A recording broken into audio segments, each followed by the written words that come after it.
छाइयाँ एक ऐसा मसला है जो पूरी दुनिया में एक बहुत बड़ा मसला है।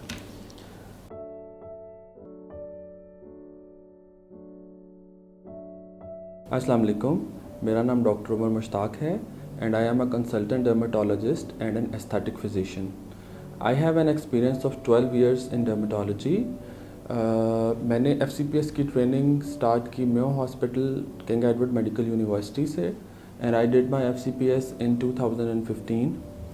उसके बाद I was selected as a senior registrar in dermatology department Mayo hospital. I work there as a senior registrar for 4 years and now I am working as head of dermatology department in government Mia Munshi teaching hospital, as well as I am also running my private setup which is equipped with world class lasers in DHA phase 4 Chughtai medical centre.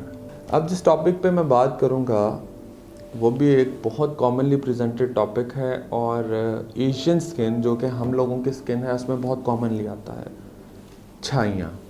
English में इसको मिलाज़मा या freckles कहते हैं, उर्दू में इसको छाइयाँ कहते हैं.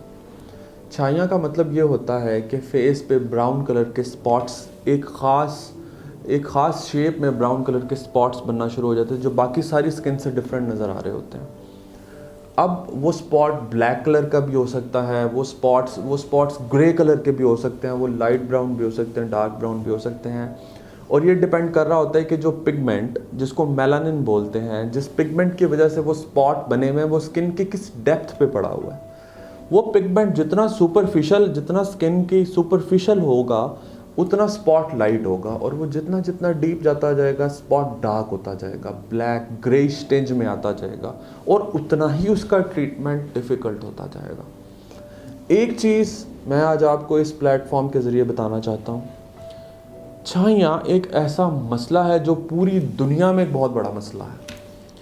मैं दुनिया के मुख्तलिफ ममालिक में डर्मेटोलॉजी की कॉन्फ्रेंसेस अटेंड कर चुका हूँ, जिसमें ऑस्ट्रेलिया, यूके, यूएसए है, और वहाँ पे एक टॉपिक जब भी डिस्कस होता है छाइयों का तो सारे डर्मेटोलॉजिस्ट कहते हैं कि अगर स्किन की 10,000 बीमारियाँ हैं तो सबसे डिफ़िकल्ट टू ट्रीट मसला ये है.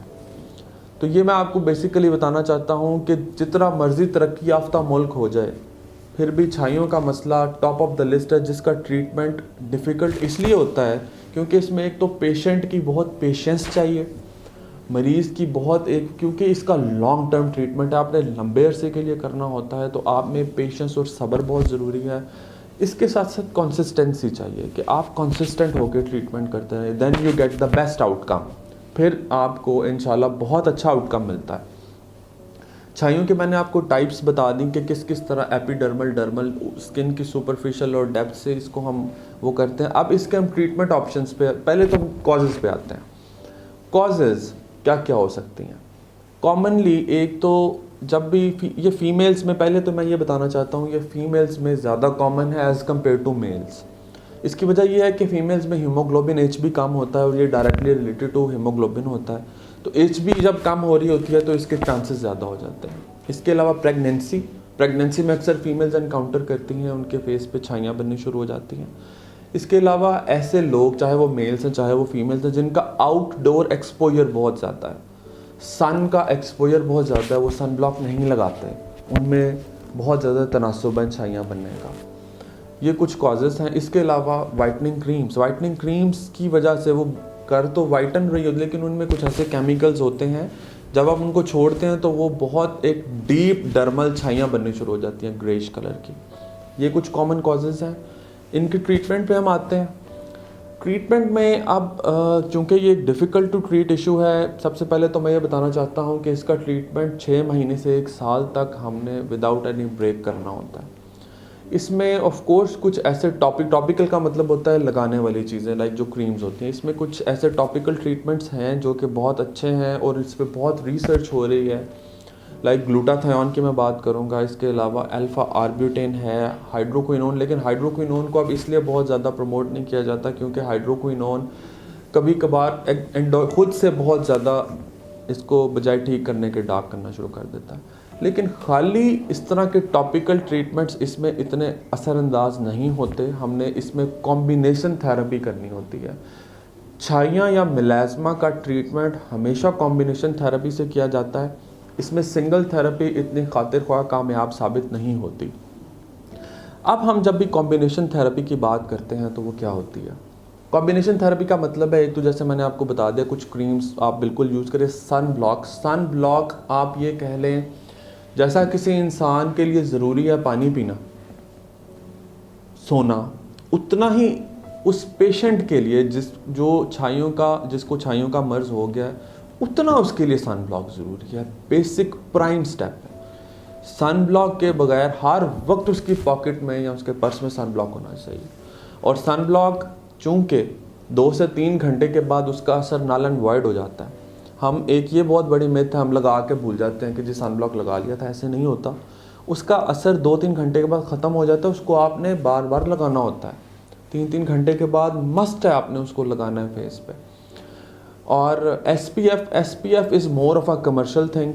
इसमें बिल्कुल इसको नहीं, SPF 100 है, 80 है, 90 है, ये सारे कमर्शियल टैक्टिक्स हैं, ऐसे नहीं होता। एक इंसान अगर एक ट्रू SPF 30 है, 30 प्लस है, एक इंसान की स्किन के लिए वो काफ़ी है जितना उसको इफेक्ट चाहिए। सेकेंडली, ये 2 चीज़ें डिस्कस की। अब कॉम्बिनेशन में मैं मज़ीद आऊँगा तो इसमें जो इस वक्त सबसे अच्छी थेरेपी है वो है मीज़ोथेरेपी। मीज़ोथेरेपी का मतलब ये होता है कि आप डायरेक्ट इंजेक्शन दे रहे हो पिगमेंट के अंदर, उस चीज़ का जो पिगमेंट ब्रेक करेगा और फिर बॉडी उसको एब्जॉर्ब कर लेती है। It's the best thing. आप इन चीज़ों के साथ जो भी डिस्कस किए, इसके साथ आप मीज़ोथेरेपी को ऐड करते हो। ये पेनलेस इंजेक्शंस बहुत 31-32 गेज की इंसुलिन सिरिंज से दिए जाते हैं, इनकी पेन नहीं होती। और ये सुपरफिशियल स्किन में दिए जाते हैं, पिगमेंट के अंदर डायरेक्टली दिए जाते हैं, जिनसे पिगमेंट ब्रेक हो जाता है और स्किन और बॉडी उसको एब्जॉर्ब कर लेती है। It's one of the best therapies currently. इसके अलावा लेज़र्स के बारे में बहुत ज़्यादा बहस है। FDA अप्रूव्ड लेज़र अभी तक पूरी दुनिया में कोई नहीं है जो मिलाज़मा को ट्रीट करे, छाइयों को ट्रीट करे, क्योंकि ज़्यादातर जितनी भी आज तक स्टडीज़ और रिसर्चेज इस पे हुई हैं उनमें ज़्यादा फ़ायदे की बजाय नुकसान देखा गया। तो लेज़र अभी तक कोई ऐसा दुनिया में नहीं आया। कुछ पीको लेज़र्स, क्यूस्विच लेज़र्स आए हैं, लेकिन उनकी भी अभी रिसर्च प्रॉपर पॉजिटिव FDA ने उनको अप्रूव नहीं किया। किसी हद तक कुछ मरीज़ों में ज़रूर फ़ायदा हो जाता है, लेकिन चूँकि ये FDA अप्रूव नहीं है इसलिए अभी तक इसकी प्रॉपर वो नहीं हुई। लिहाजा mesotherapy still stands at the top. लेकिन मैं स्टिल ये कहूँगा, हाँ, इसके अलावा एक और चीज़ जिसको डिस्कस करना बहुत ज़रूरी है वो माइक्रो नीडलिंग विद डर्मापेन है। माइक्रो नीडलिंग विद डर्मापेन जब आप करते हो, जिसको PRP भी कहा जाता है, इसमें PRP हम ऐड कर लेते हैं, प्लेटलेट रिच प्लाज्मा थेरेपी।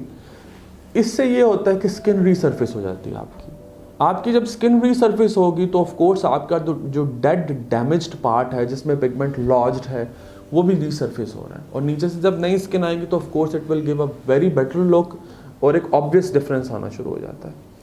तो मिलाज़मा या छाइयाँ, उनमें ये ट्रीटमेंट्स हैं जिनके सबसे बेहतर आउटकम्स हैं और सबसे अच्छे इफेक्ट्स आते हैं। लेकिन मैं इस चीज़ पे हमेशा स्ट्रेस करूँगा कि इसमें कॉम्बिनेशन थेरेपी का रिज़ल्ट बेस्ट है। और चूँकि ये एक बहुत ऑब्वियस फेस का इशू होता है, लिहाजा इसको जल्द अज जल्द ट्रीट करना चाहिए और वेट नहीं करना चाहिए इसके डार्क होने का। अगर आप मिलाज़मा का या छाइयों का ट्रीटमेंट कराना चाहते हैं तो डिस्क्रिप्शन में दिए गए नंबर या लिंक पे कॉल करके मुझसे अपॉइंटमेंट बुक कर सकते हैं।